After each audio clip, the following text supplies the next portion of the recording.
جناب والا ہمارے دور میں نہیں ہوا. آج رپورٹ ہو رہا ہے 282 لوگ شہید ہوئے ہیں, 1900 لوگ زخمی ہیں. اسی کی ایکسٹینشن ہے, انہی کی بھتیجی ہے, آج اسی طرح ظلم و بربریت کر رہی ہے.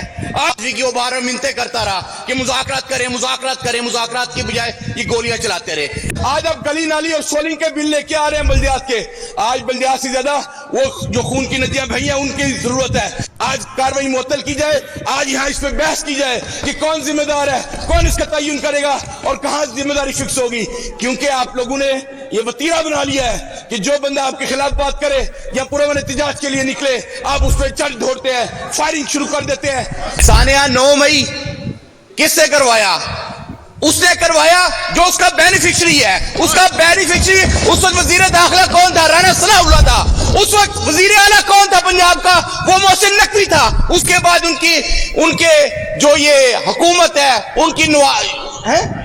ان کی حکومت کو دوام بخشا گیا اور اس کی وزارت اعلیٰ لمبی چل پڑی. اس وقت رانا ثناء اللہ کو وزیر داخلہ بنایا گیا, پھر وہی وزیر داخلہ ہے. خیر یہ باتیں بعد میں ہوتی رہیں گی. 9 مئی کی بات کرتے ہیں, ہم تو کہتے ہیں دودھ کا دودھ پانی کا پانی کر لیں. اس وقت جو بندہ یہاں ڈی آئی جی تھا, آج آپ نے اس کو D I G security labs ہوا. اگر کور کمانڈر ہاؤس فلور پہ حملہ ہوا, اس وقت ڈی آئی جی تھا, اس کو بنایا آئی جی اسلام آباد. جو سیکیورٹی لیبس کا ذمہ دار ہو اس کو سزا دی جاتی ہے بجائے اس کے کہ اس کو انعامات سے نوازا جائے. اس لیے پتہ چلتا ہے کہ کروانے والے کون تھے, کرنے والے کون تھے اور اس سے مستفید ہونے والے کون تھے. وہ اس سائٹ پہ بیٹھے ہیں جو آج فارم 47 لے کے یہاں پہنچ گئے ہیں. اب بات کرتے ہیں یہ جو مرید کے میں ہوا ہے.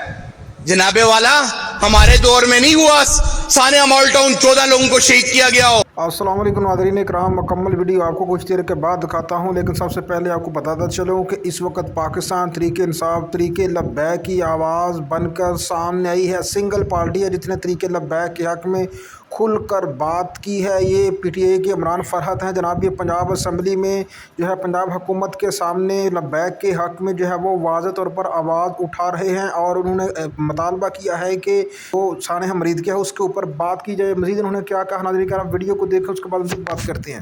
اور میں نہیں ہوا. آج رپورٹ ہو رہا ہے 282 لوگ شہید ہوئے ہیں, 1900 لوگ زخمی ہیں. آپ لوگ یہاں بیٹھے ہیں کہ کہیں رپورٹ نہیں ہوا. بھائی رپورٹ اس لیے نہیں ہوا, آپ نے بلیک آؤٹ کیا ہوا ہے. وہاں چاروں طرف سے کارڈن آف کر کے مسکار کیا, آپ نے لوگوں کو تباہ و برباد کیا ہے, اور آپ یہاں بیٹھ کے بڑی آسانی سے باتیں کرتے ہیں. ان کا قصور نہیں ہے, ان کا قصور نہیں ہے. وجہ یہ ہے کہ یہ جس جماعت میں ہے اس کا شیوہ یہ ہے. میں بات شروع کروں گا 90 کی دہائی سے. وزیر اعظم نواز شریف تھا, وزیر اعلیٰ شہباز شریف تھا. کیا ہوا؟ پاکستان اور پنجاب میں چیلی پولیس مقابلوں کا آغاز ہوا.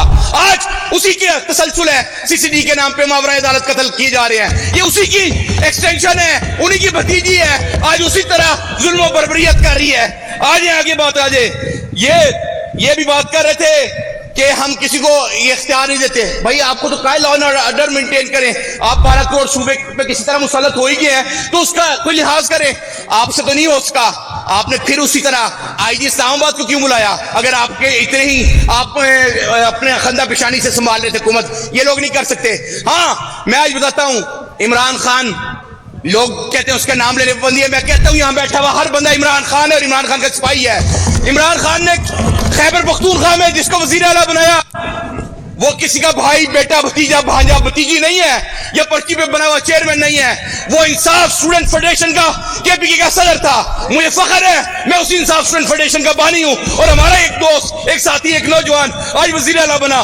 بانوے کی اکثریت ہے وہاں, اور ادھر 52 بیٹھے ہوئے ہیں, اور اب کبھی استعفے پہ سائن نہیں مل رہے. استعفے پہ یہ نقطہ نکال لیا, ابھی نقطہ نکال لیا. اب ہم جی راتوں رات وفاداریاں خریدنے کی کوشش کی. میں سلام عقیدت پیش کرتا ہوں, خراج تحسین پیش کرتا ہوں خیبر پختونخوا کے ان ایم پی ایس کو جنہوں نے نہ گولی, نہ سرکار, نہ بدماشی, نہ کوئی لالچ کا خوف سامنے رکھا اور ڈٹ کے عمران خان کے سپاہی کو ووٹ دیا, اور آج وہ وزیر اعلیٰ منتخب ہوا ہے. اب ہم چاہتے ہیں آج یہاں بات ہو لا اینڈ آرڈر کی, آج یہاں دودھ کا دودھ پانی کا پانی ہو. اس وقت 9 مئی میں بھی یہی آئی جی تھا, آج بھی وہی آئی جی ہے. وہی ساری بیوروکریسی ہے جن لوگوں نے وہ کروایا. ہمیں باتیں کرنے کو بہت ہے, مگر میں چند چیزیں آپ کے سامنے رکھتا ہوں.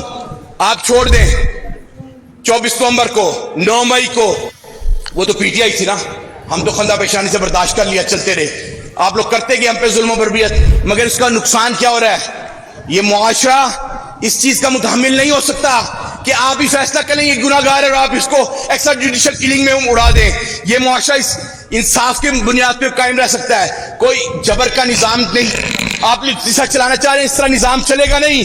یہ ملک تاریکیوں میں لے کے جا رہے ہیں اور آپ اپنے اپوزیشن, اپنے مخالفین کی زبانوں کو بند کرنے کی بجائے زبانوں کو ختم کرنا چاہتے ہیں اور ان کو قبروں میں اتارنا چاہتے ہیں. یہ اس طرح ہوگا نہیں. آپ گسٹاپو اور وہ ہولوکاسٹ ہوا تھا, سنا تھا, آج ہم دیکھ رہے ہیں یہاں جس طرح آپ اپنے اپوزٹ لوگوں کا کر رہے ہیں. اب بات کریں, نہ ہم مسلک کی بات کرتے ہیں, نہ ہم کسی جماعت کی بات کرتے ہیں, ہم بلا تفریق پاکستان کی بات کرتے ہیں. کیا یہ پاکستان کے حق میں آپ لوگ کر رہے ہیں؟ آپ لوگ اس پاکستان میں وہ آگ لگا رہے ہیں جو ایک بریلوی سیگمنٹ تھا, ہمیشہ نان ملیٹنٹ رہا, آپ آج ان کو ملیٹنسی کی طرف لے کے جا رہے ہیں. تحریک طالبان پہ بات کرتے ہیں, ٹھیک ہے, جو ہم کہتے ہیں ہم پاک فوج کے ساتھ کھڑے ہیں, ان لوگوں کے ساتھ, ان جوانوں کے ساتھ کھڑے ہیں جو محاذ جنگ میں, جو ہمارے مشرقی بارڈر پہ پہلے نمبر آزما ہوئے, آج وہ مغربی بارڈر پہ پاکستان کی حفاظت کر رہے ہیں. ہم ان کو سلام عقیدت پیش کرتے ہیں, مگر ساتھ ہی ساتھ ہم یہ مطالبہ کرتے ہیں کہ ہر ادارہ اپنے آئینی حدود میں کام کرے, اور جن کا کام سیاست ہے ان کو سیاست کرنے دے, جن کا کام ریاست سنبھالے اور ریاست سنبھالے. یہ نہیں ہو سکتا آپ ہر چیز میں ٹانگ اڑائیں اور لوگوں کو تباہ و برباد کر دیں. پاکستان اس وقت معاشی بدحالی میں ہے, معاشرتی بدحالی میں ہے, اور رہ کے آپ نے معاشرے کا بیڑا غرق کر دیا ہے. جہاں 6% پہ گروتھ ریٹ تھا عمران خان کے دور میں, آج گروتھ ریٹ کدھر گیا؟ آج انڈسٹریاں بند پڑی ہیں, چوری ڈاکے کے مسبب آپ لوگ بن رہے ہیں, مجدد آپ لوگ بن رہے ہیں. جب آپ روزگار چھین لیں گے, جب آپ انصاف ناپید کر دیں گے, لوگ عدالتوں میں نہیں جائیں گے, لوگ خود اپنے فیصلے کریں گے. آج جو شہید ہوئے ہیں ہم ان کو بھی کہتے ہیں, ان کو بھی خراج تحسین پیش کرتے ہیں. ہم اپنے جو پولیس والا ہوا اس کو بھی خراج تحسین پیش کرتے ہیں, اور وہ ان سب کا ذمہ دار. جب یہ دھند چھٹے گی تو ذمہ داری کا تعین ہوگا, تو پتہ چلے گا کہ ان کے ذمہ دار بھی کل بھی یہ تھے, آج بھی یہ ہیں, اور جب جو اس ملک میں تباہی ہوئی ہے یہی ذمہ دار ہوئے ہیں. میں کہتا ہوں آج آپ گلی نالی اور سولنگ کے بل لے کے آ رہے ہیں بلدیات کے, آج بلدیات سے زیادہ وہ جو خون کی ندیاں بہی ہیں ان کی ضرورت ہے. آج کاروائی معطل کی جائے, آج یہاں اس پہ بحث کی جائے کہ کون ذمہ دار ہے, کون اس کا تعین کرے گا اور کہاں ذمہ داری فکس ہوگی. کیونکہ آپ لوگوں نے یہ وتیرہ بنا لیا ہے کہ جو بندہ آپ کے خلاف بات کرے یا پرامن احتجاج کے لیے نکلے, آپ اس پہ چڑھ دھوڑتے ہیں, فائرنگ شروع کر دیتے ہیں. جی آپ سب وائنڈ اپ کریں. اپنی بات کا آغاز اختتام ایک شعر پہ کروں گا. جی شعر سنیں جی, آپ ہی صاحب کا شعر سنیں. تمہاری سوچ کے سانچوں میں ڈھل نہیں سکتا, تمہاری سوچ کے سانچوں میں ڈھل نہیں سکتا, زبان کاٹ لو لہجہ بدل نہیں سکتا. مجھے بھی موم کا پتلا سمجھ رہے ہو کیا, مجھے بھی موم کا پتلا سمجھ رہے ہو کیا, تمہاری لو سے یہ لوہا پگھل نہیں سکتا. تو ناظرین کرام, آپ نے دیکھا جی تحریک انصاف کے جو ہیں یہ فرحت عباس ہیں, پنجاب اسمبلی میں انہوں نے سانحہ مریدکے کے حوالے سے کھل کر بات کی, اور انہوں نے اسمبلی سے مطالبہ کیا کہ آج کا جو معمول کا ایجنڈا ہے اس کو ملتوی کر کے جو سانحہ مریدکے ہوا ہے اس کے اوپر بات کی جائے. اور اس ساتھ ساتھ انہوں نے کہا کہ جو نون لیگ ہے, سانحہ ماڈل ٹاؤن بھی انہی کے دور میں ہوا, اس کے بعد 9 مئی بھی انہی کے دور میں ہوا, اور اب جو ہے سانحہ مریدکے بھی انہی کے دور میں ہوا ہے. غزہ دے حوالے نال اچھی خبر آ گئی ہے, انہاں بیچاریاں دی بھی سنی گئی ہے. ٹرمپ نے جڑا ایک امن مادہ کروایا سی, وہ امن مادے دے اتنے عمل اج تو باقاعدہ شروع ہو گیا ہے. مصر دے وچ ایک خصوصی تقریب کا انعقاد کیتا گیا سی, وہ دے وچ ٹرمپ دے علاوہ متعدد اسلامی ممالک دے جڑے سربراہ انہاں جڑا شرکت کیتی ہے, وچ پاکستان وزیر اعظم بھی شامل سن. انہاں نے باقاعدہ جڑا نا فلسطین امن منصوبے دے اتنے دستخط کر دیتے ہیں. تے جڑے ثالث سن وہ امریکہ سی, اس تو علاوہ مصر, اس تو علاوہ جناب ترکی تے قطر, یہ 4 جڑے ملک سن یہ ثالث سن. انہاں دے ثالثی دا کردار ادا کرنا. چلو اللہ دا شکر ہے یار, انہاں غزہ دے مسلماناں دی بھی سنی گئی بیچاریاں دی, کنا برا حال ہو رہا سی انہاں نوں. مطلب کہ اسرائیل ظالم انہاں کو انہاں تے ظلم کر رہا سی, انہاں کو انہاں تے ظلم ہو رہا سی کہ انہاں نوں فوڈ تک پہنچان دی اجازت نہیں سی. بچے بوڑھے جوان بہت زیادہ انہاں تے ظلم ہویا. تے ایک ایہی طریقہ سی جناب, ایسے طریقے نال ہی فلسطین دا معاملہ جڑا نا وہ سیٹل ہونا سی, کچھ لو تے کچھ دو دے تحت. بڑے افسوس کی گل سی کہ یار 57 اسلامی ممالک جڑے نے انہوں نے ہجڑیاں دا کردار ادا کیتا. مطلب کوئی اسلامی ملک جس وچ پاکستان بھی شامل ہے, 8ویں پاکستان ہے, کسی نے بھی اسرائیل نو نہیں روکیا, ਕੋਈ ਰੋਕਣ ਦੀ ਤਾਕਤ ਹੀ ਨਹੀਂ ਰੱਖਦਾ ਯਾਰ। ਹਕੀਕਤ ਹੈ ਵੇ, ਪਾਕਿਸਤਾਨ ਵੀ ਨਹੀਂ ਰੱਖਦਾ ਤਾਕਤ। ਅੱਲਾ ਦੇ ਬੰਦੇ ਹੋਏ ਭੂਲ ਨਿਕਲ ਜੋ ਕਿ ਪਾਕਿਸਤਾਨ ਤਾਕਤ ਰੱਖਦਾ ਹੁੰਦਾ ਤਾਂ ਪਾਕਿਸਤਾਨ ਰੋਕ ਲੈਂਦਾ। ਕਿਉਂਕਿ ਦੇਖੋ ਜਿਹੜੀ ਹਕੀਕਤ ਗੱਲ ਹੈ ਨਾ ਕਿ ਉਹ ਇੱਕ ਤਾਕਤਵਰ ਮੁਲਕ ਸੀ ਇਜ਼ਰਾਈਲ, ਤੇ ਉਹਦੇ ਉੱਤੇ ਅਮਰੀਕਾ ਸੀ। ਅਮਰੀਕਾ ਦੇ ਸਾਹਮਣੇ ਜਿੰਨੇ ਵੀ ਅਰਬ ਮਮਾਲਕ ਨੇ ਨਾ ਉਹ ਬੀਗੀ ਬਿੱਲੀ ਨੇ, ਉਹ ਕੁਝ ਵੀ ਨਹੀਂ ਕਰ ਸਕਦੇ। ਬਹਰਹਾਲ ਜੀ ਇਹਨਾਂ ਨੇ ਕੁਝ ਨਹੀਂ ਕੀਤਾ, ਉਹਨਾਂ ਨੇ ਵਿਚਾਰਿਆਂ ਨੇ ਮਰਦੇ ਰਹਿਣਾ ਸੀ।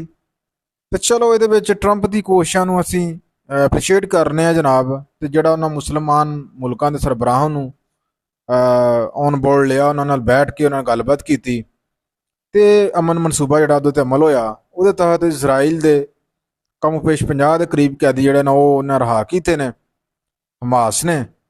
ਤੇ ਇਜ਼ਰਾਈਲ ਨੇ ਜਿਹੜਾ ਨਾ ਉਹ 2100 ਦੇ ਕਰੀਬ ਫਲਸਤੀਨੀ ਜਿਹੜਾ ਰਿਹਾ ਕਰ ਦਿੱਤੇ ਨੇ। ਤੇ ਹੁਣ ਹੋਣਾ ਕੀ, ਅੱਗੋਂ ਕੀ ਹੋਣਾ? ਅੱਗੋਂ ਇਹ ਹੋਣਾ ਕਿ ਜਨਾਬ ਉੱਥੇ ਇੱਕ ਹਕੂਮਤ ਬਣੇਗੀ ਫਲਸਤੀਨ ਦੇ ਵਿੱਚ, ਜਿਹਦੇ ਵਿੱਚ ਅਮਰੀਕਾ ਵੀ ਪਾਰਟਿਸਿਪੇਟ ਕਰੇਗਾ। ਮਤਲਬ ਅਮਰੀਕਾ ਦਾ ਅਸਰ ਰਸੂ ਹੋਏਗਾ। ਇਸ ਤੋਂ ਇਲਾਵਾ ਅਰਬ ਮੁਲਕ ਜਿਹੜੇ ਨੇ ਉਹਨਾਂ ਦਾ ਵੀ ਅਸਰ ਰਸੂ ਹੋਏਗਾ, ਖਾਸ ਤੌਰ 'ਤੇ ਤੁਰਕੀ, ਈਜਿਪਟ, ਇਸ ਤੋਂ ਇਲਾਵਾ ਜਨਾਬ ਸਾਊਦੀ ਅਰਬ, ਜਿੰਨੇ ਵੀ ਅਹਿਮ ਤਰੀਨ ਅਰਬ ਮਾਲਕ ਨੇ ਉਹ ਸਾਰੇ ਮਿਲ ਕੇ ਉੱਥੇ ਹਕੂਮਤ ਬਣਾਉਣਗੇ। ਇਸ ਤੋਂ ਇਲਾਵਾ ਇੱਕ ਉੱਥੇ ਇਸਲਾਮੀ ਫੌਜ ਜਿਹੜਾ ਨਾ ਉਹ ਫਲਸਤੀਨੀਆਂ ਦੇ ਪ੍ਰੋਟੈਕਸ਼ਨ ਵਾਸਤੇ ਜਾਏਗੀ। ਉਹ ਫੌਜ ਫਲਸਤੀਨ ਦੀ ਨਹੀਂ ਹੋਏਗੀ, ਉਸ ਫੌਜ ਦੇ ਵਿੱਚ ਜਨਾਬ ਸਾਰੇ ਮੁਲਕ ਸ਼ਾਮਲ ਹੋਣਗੇ, ਜਿਹਦੇ ਵਿੱਚ ਪਾਕਿਸਤਾਨ ਦੀ ਫੌਜ ਨੂੰ ਵੀ ਬੁਲਾਇਆ ਜਾ ਸਕਦਾ ਹੈ। ਇਸ ਤੋਂ ਇਲਾਵਾ ਇੰਡੋਨੇਸ਼ੀਆ ਨੇ 20,000 ਫੌਜ ਉੱਥੇ ਘਰਾਂ ਦਾ ਐਲਾਨ ਕੀਤਾ ਹੈ। ਮਿਸਰ, ਤੁਰਕੀ, ਉਰਦਨ, ਇਹ ਸਾਰੇ ਮੁਲਕ ਜਿਹੜਾ ਮਿਲ ਕੇ ਉੱਥੇ ਫੌਜ ਘੱਲਣਗੇ ਤੇ ਉਹ ਉੱਥੇ ਉਹਨਾਂ ਫਲਸਤੀਨੀਆਂ ਦੀ ਹਿਫਾਜ਼ਤ ਕਰਨਗੇ। ਇਹ ਇੱਕ ਮਨਸੂਬਾ ਹੈ, ਹੱਕ ਹੈ ਜਿਹੜਾ ਮੈਂ ਤੁਹਾਡੇ ਸਾਹਮਣੇ ਰੱਖਿਆ ਕਿ ਇਹਦੇ ਉੱਤੇ ਹੁਣ ਅਮਲ ਹੋਣਾ ਹੈ ਫਲਸਤੀਨ ਦੇ ਉੱਤੇ। ਬਹਰਹਾਲ ਨਾਜ਼ਰੀਨ ਕਿਰਾਮ, ਤੁਸੀਂ ਇਸ ਬਾਰੇ 'ਚ ਕੀ ਕਹਿੰਦੇ ਹੋ? ਲਾਜ਼ਮੀ ਕਮੈਂਟ ਸੈਕਸ਼ਨ ਵਿੱਚ ਰਾਏ ਦਾ ਇਜ਼ਹਾਰ ਕਰੋ।